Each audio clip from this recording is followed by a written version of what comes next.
Good morning, everyone. Thanks for joining me. Today I'm going to meet my friend John. And John is part of the local river keepers. And what they do is they monitor the health of lakes, rivers, and streams in the area.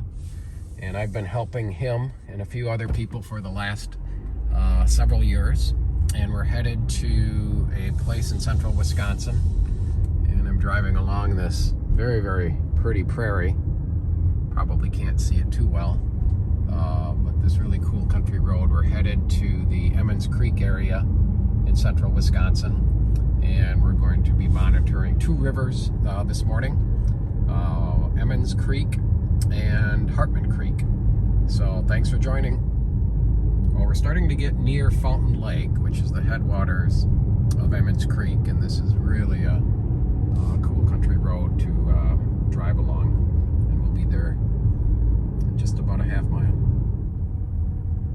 Here we are at the Fountain Lake parking lot. We'll see if anyone's here this morning. No, no one's here. Small, maybe 25-acre lake. It's got a dam, which we'll see here in a few minutes. While I'm waiting for my friend John to arrive, I thought I'd just show you the parking area here at Fountain Lake. A number of signs telling people what they can and can't do. It always surprises me that there have to be this many signs and that people just can't use common sense. Here we are at the dam. It's kind of fun to watch the water. I feel it's pretty loud. Really, that does look like a lot of fun. So the place that we monitor the river is about 100 to 150 yards below the dam. And it is fun to walk and enjoy the river as we head out to the place that we're going to monitor. So as we walk out here, we do observe, do we see any visible changes? Has anyone dumped anything here? Are there any significant dead animals, fish, or other creatures? 0.36. 0.36.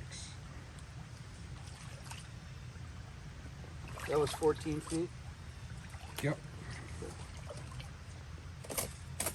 John, you doing pH? Yeah. 7.43. 7.43.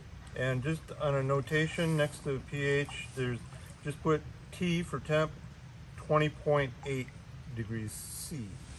So now you're testing dissolved oxygen, right? Yes, I'm going to give you the temperature of the water first. All right. You already got the air temperature. All right. 21.0 degrees C. That's Warm. more like it. It's warm water. And the milligrams per liter DO is 10.2. 10.2. And the percent saturation is 114.2. 114.2. Okay, that's much better.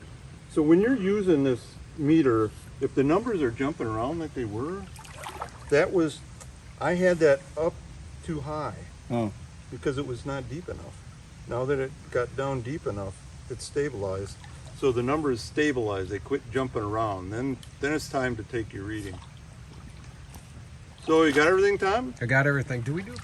All right, so now we're going to be doing the flow of the river, and we're going to be using a very sophisticated method called the tennis ball method. Fill it half full of water.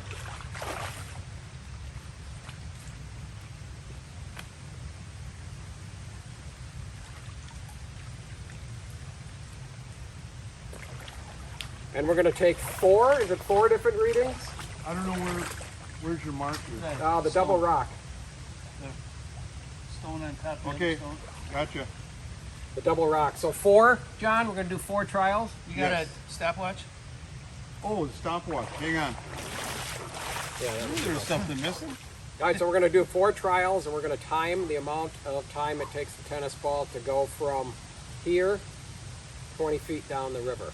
And then based on our measurements of width and depth, and speed, we can determine what kind of flow of water we have. A little different rolls. Hang on. I mean, do you want to do that?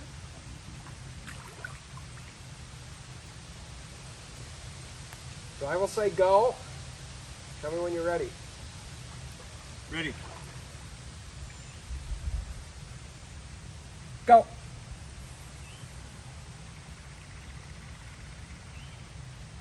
I was going to bet that ball was not going to make it. Well, if I put it back here, it was not going to make it.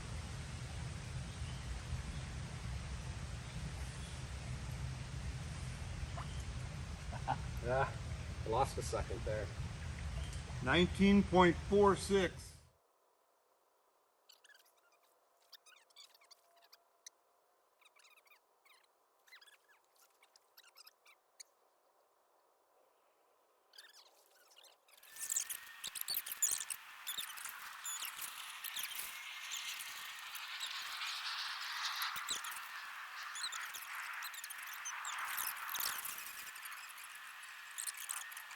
All right, so based on our measurements, we're now going to do a stream bank assessment, and we're going to go approximately 70 yards upstream and 70 yards downstream.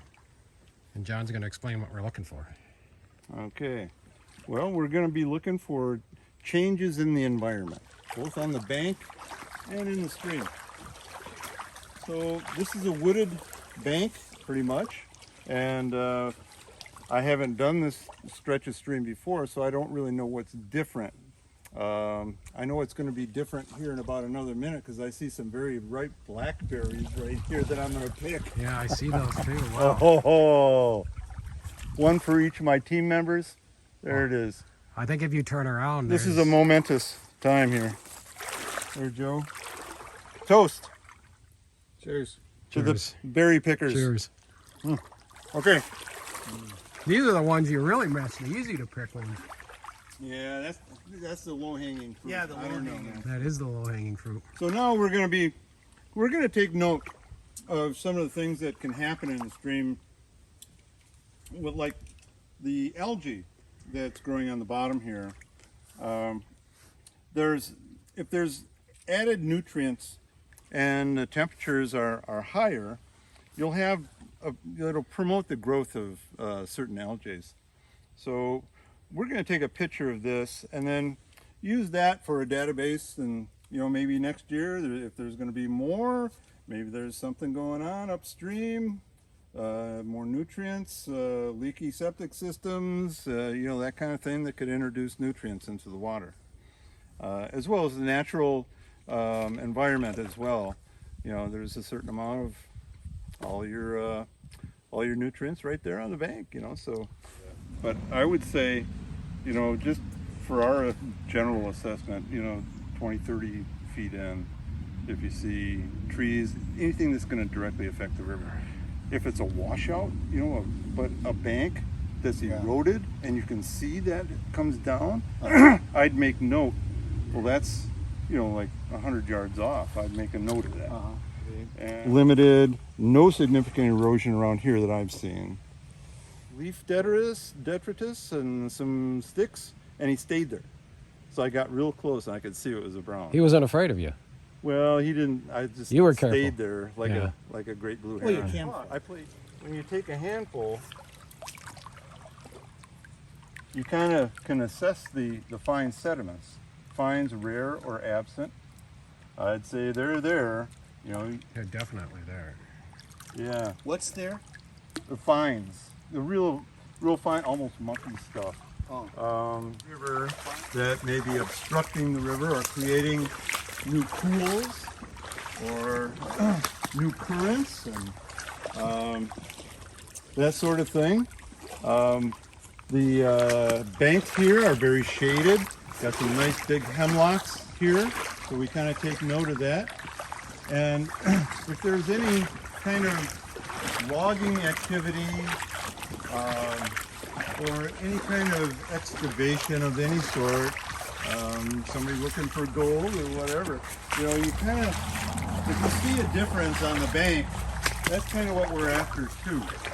Now this is a nice, well-used deer trail, which see that, that's yeah. great Yeah. wildlife sign. We also look for dead timber. In some of the spots that we monitor, there's been activity by the emerald ash borer, and we've seen stands of ash, white ash that have been killed, and so they'll probably topple in the stream at some point.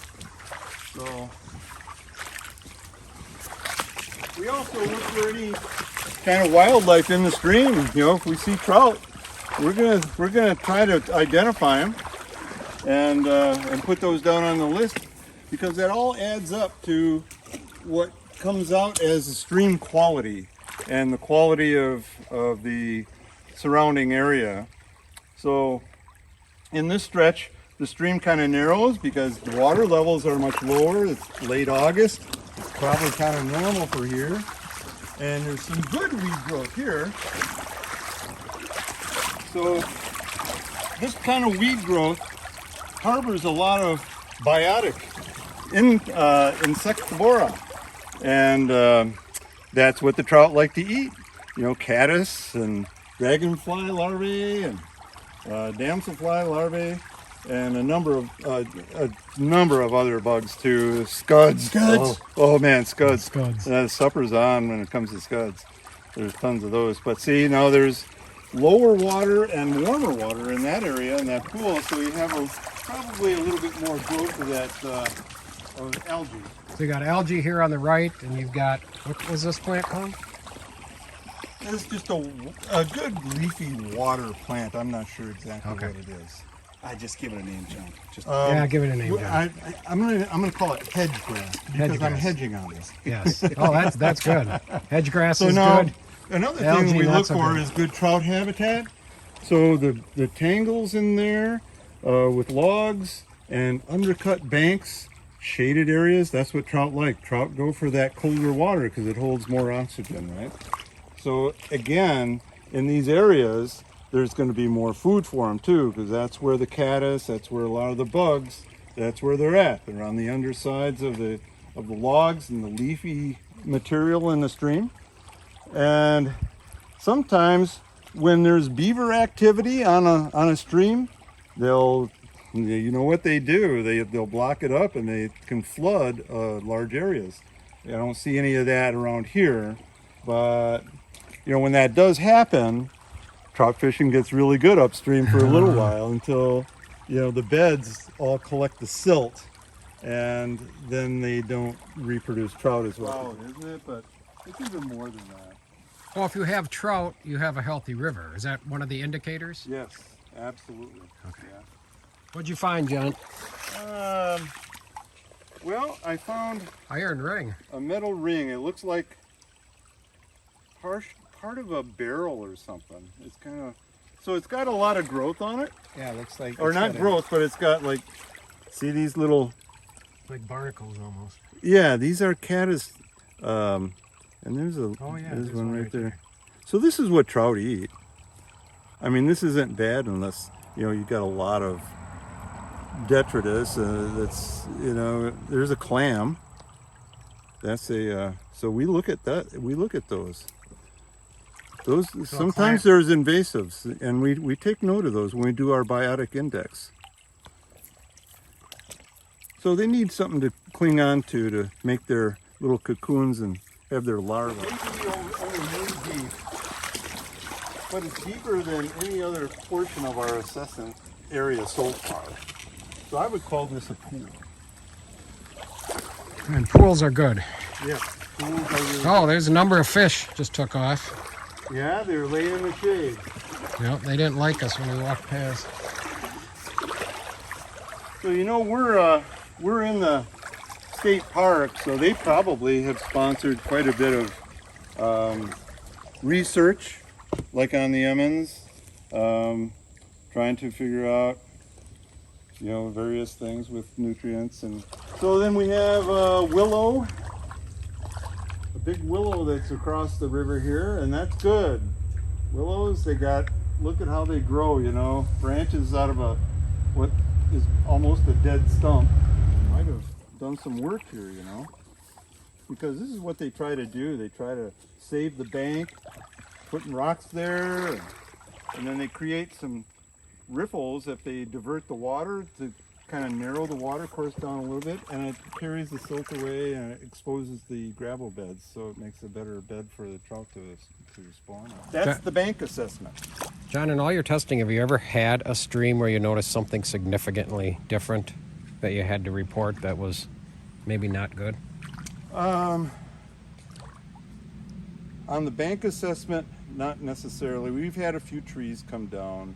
Just in general, though. In general, no. Since the first time we did it, the streams that we do are pretty less traveled. They don't have a lot of activity around them as far as logging or Farming and stuff like that. anything like that. But what we have noticed is one thing that we took a liberty of doing that's not part of our program, and that's measuring nitrates. Yeah. And we've discovered elevated levels of nitrates in the streams that we monitor. That you monitor. So up to 9 parts per million. We should start doing that And here. 10 parts per million is, by the US EPA standards, the threshold for clean drinking water standards. You don't want to drink water over 10 parts per million of nitrates. All Can goes we- up, and you divide, and you enter it in your SWIMS database, and they spit out the numbers. Once you enter everything and save it, then the numbers all come back up, calculated, averaged, and then you get your mean cubic feet per second flows and all your Thalwig scores and everything like that.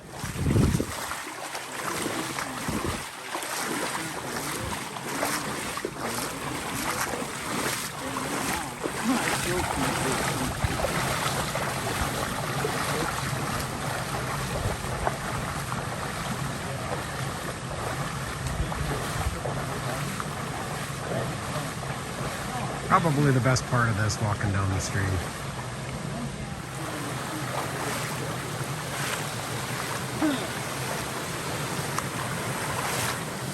What'd you find, John? Jack, Oh, empty, and it's right across from the next driveway.